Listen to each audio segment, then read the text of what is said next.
Sangdong, the largest cave on our planet.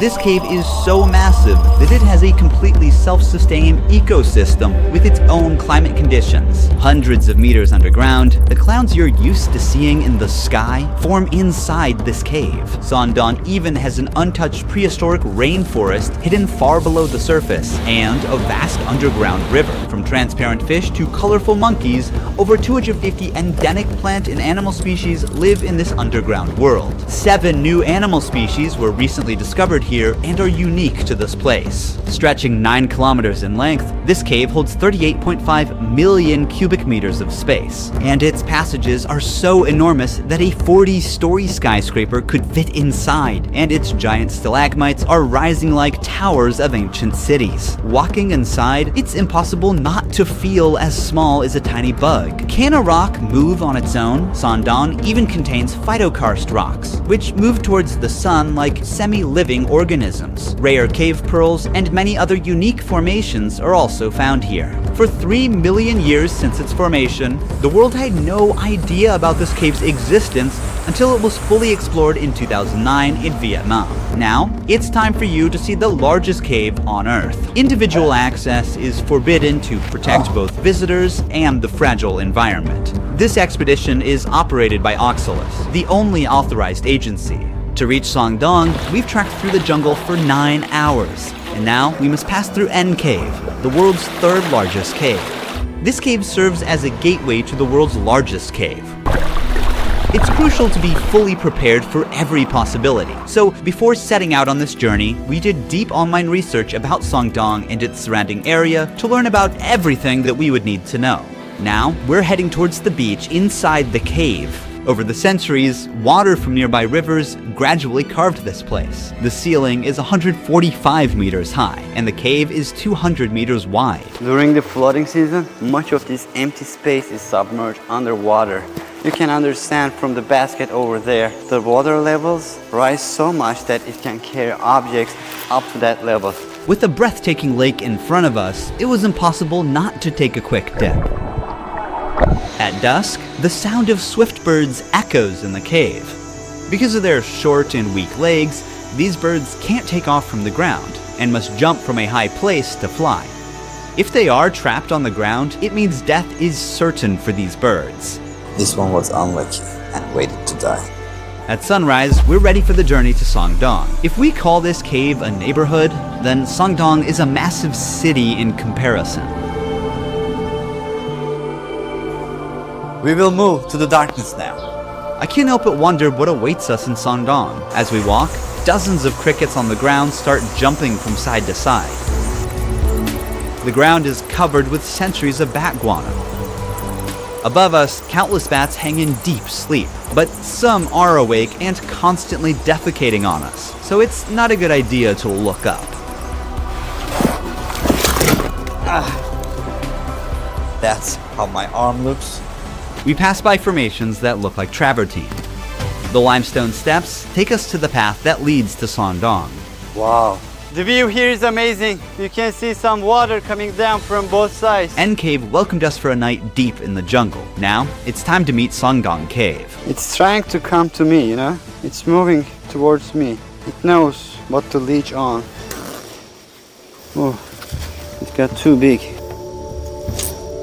Beneath the soil we walk on lies the 450 million year old limestone formation, which began forming long before the existence of humans or even dinosaurs. This calcium-rich limestone is composed of shells and skeletons of ancient sea animals that sank to the ocean floor and gradually compressed over millions of years. However, since calcium dissolves easily in acid rain slowly erodes limestone and forms caves over time. This is how the world's largest cave was formed, by rain dissolving limestone. A challenging final climb brings us down to the grand entrance of Sangdong.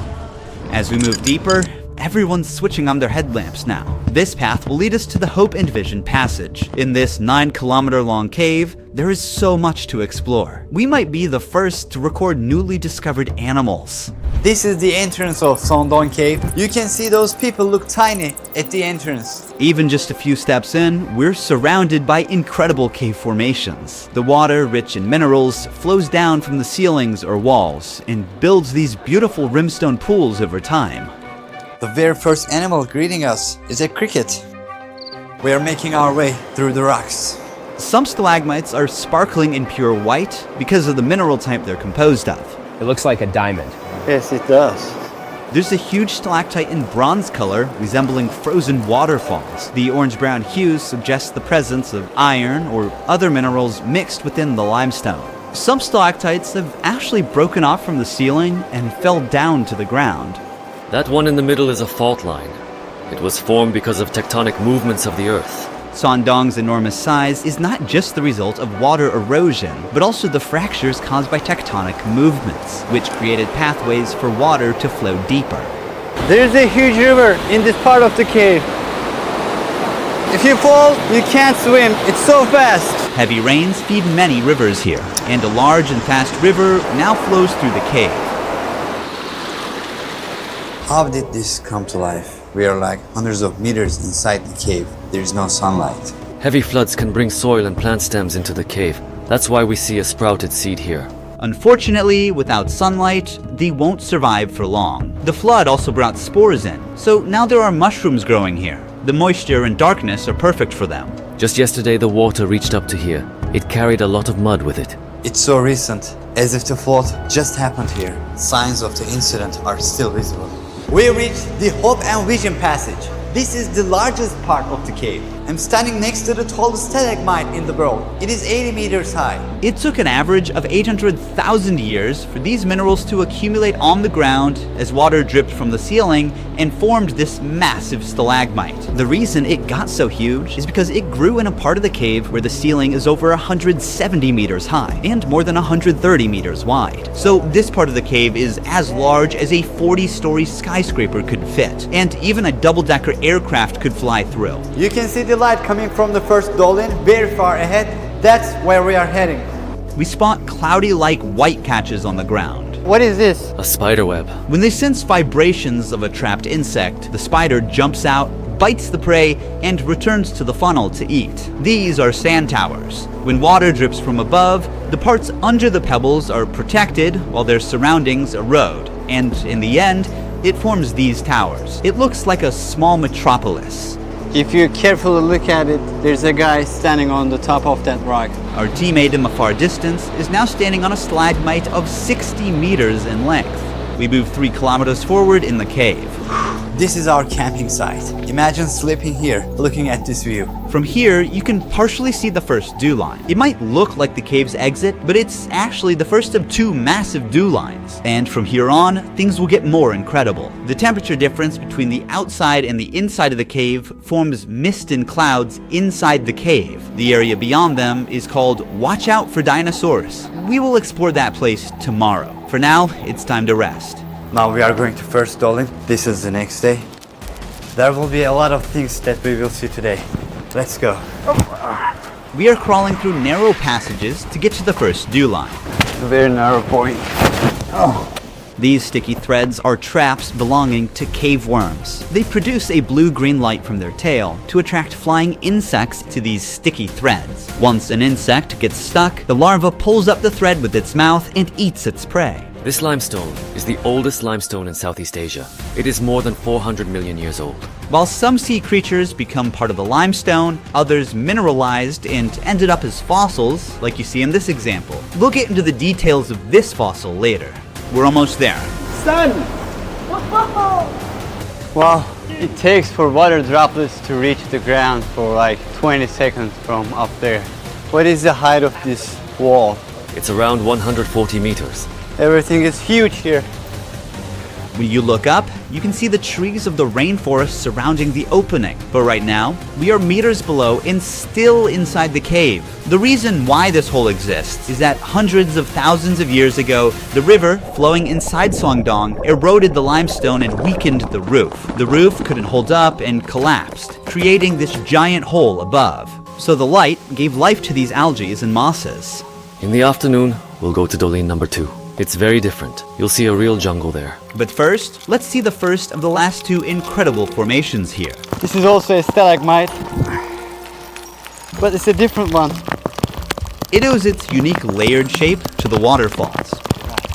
These are phytokarst formations. They are rare limestone formations shaped by the growth of algae, mosses, and microorganisms together with calcium carbonate. Since both biological and geological processes shape them, they're like partly a living and partly non-living. Here you can see the phytokarst formations moving toward the sun like a hand extending from the cave. Climbing 1 kilometer down and up in the dark, we finally reached our next destination. This is the second dolmen, much bigger than the first one.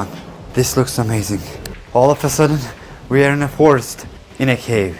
Look here, they're so dense.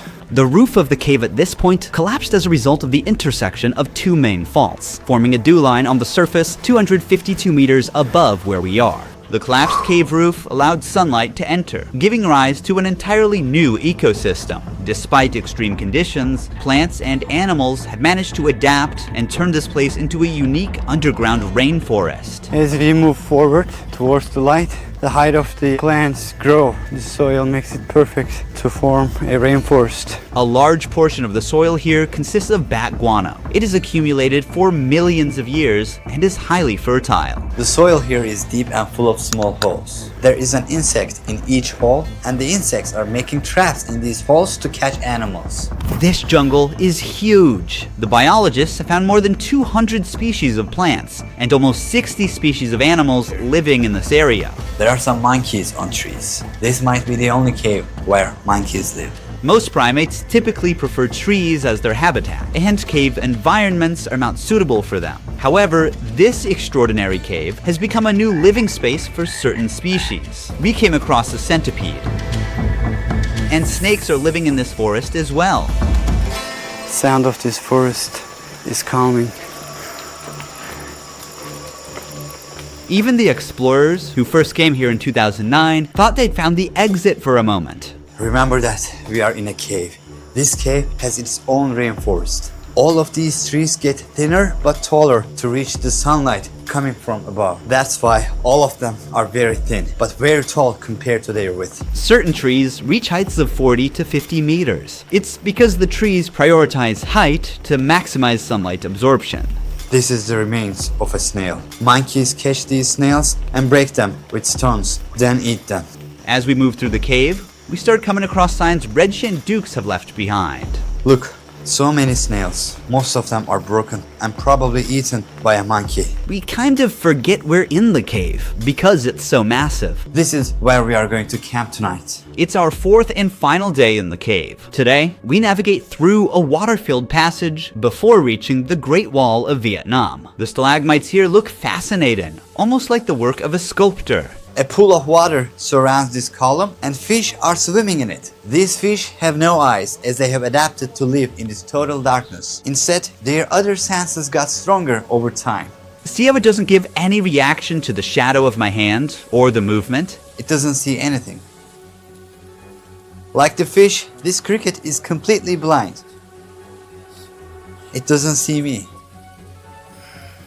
These super rare formations are called cave pearls. They are usually 1 centimeter in diameter, but here, since they are too old, some of them are as big as a tennis ball. Just like real pearls, they form around a tiny nucleus, such as a grain of sand, with layers of minerals slowly building up over time. They need a few hundred years to be fully formed. As we push further into the cave, something unexpected catches our eyes. These are deer bones. They're estimated to be 500 years old. There is one last challenge ahead, an 80-meter high karst wall called the Great Wall of Vietnam. To reach there, we must also pass through a 600-meter long Passchendaele passage. The passage is now filled with water and is turned into a breathtaking jade green lake. It's so high that the light does not reach to very top. After the wall, the light from the exit is visible from 500 meters away. We've explored the world's largest cave from one end to the other, yet on the fourth day of the exploration, one mystery still remains. Which ancient creature the fossil we saw in Sondong belongs to? I'm opening Opera browser and quickly navigating to the cave's website to check the related article. Here we'll find the same fossil's image and its description. I'm gonna press Command/ or Control/ to open Aria. It's a built-in AI tool. Let's ask it to highlight the key points in this article. The article mentions two different coral fossils but doesn't specify which image belongs to which creature. Luckily, Aria has image recognition feature. I'm gonna upload the image and ask again. Okay. It identifies the fossil we saw as Tetracorolia. Let's check for more information on this sea creature. First, I'm using the Tab Islands feature to effortlessly group tabs by topic and save space. I can expand or collapse them as needed. I'm splitting the browser window to view both websites side by side. It appears that Tetracorolia or rugosa went extinct 300 million years ago. This carnivorous species is believed to have had tentacles to catch its prey and grew up to 10 centimeters. Because it is extinct today, we don't know exactly what this animal looked like, but with Aria's image generation feature, we can create a possible visual for this animal.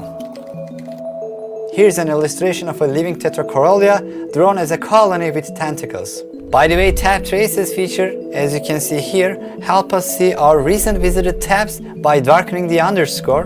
The darker the underline, the more recently the tab was visited. Using Opera Smart Tools, I believe that we identified which creature this fossil belongs to. Opera also enhances workflow with a floating music player and customizable themes with many other features.